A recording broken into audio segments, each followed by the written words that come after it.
वळूया पुढील बातमीकडे। मेळघाटाच्या पायथ्याशी असलेल्या कोहना गावात पाणी टंचाई। हंडाभर पाण्यासाठी महिलांना गावाबाहेरील हातपंपावर जावं लागतंय।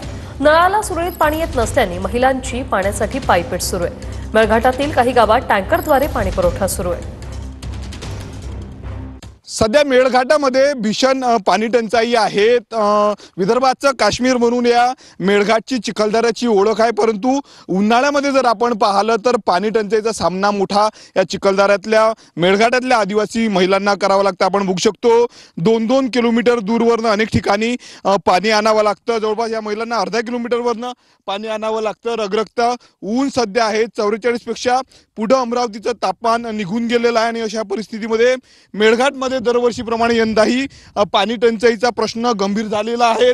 छोटीशी चिमुकली आहे आणि या संपूर्ण पहाडावरून चालत चालत ती दगड धोंडे तुडवत जे आहे ते पाणी आपल्या घरी न्यावं लागतं। पाण्याचा प्रश्न गंभीर आहे। अनेक सरकारच्या योजना ज्या आहेत त्या फेल ठरल्याचं मेळघाटातील आदिवासी महिलांकडून सांगितलं जातं। कहाँ से लाती पानी, कहाँ मिलता पानी इधर? गाँव में नल आते नहीं क्या? गाँव में नहीं। कितने दिन हो गए नल आए नहीं? बहुत दिन।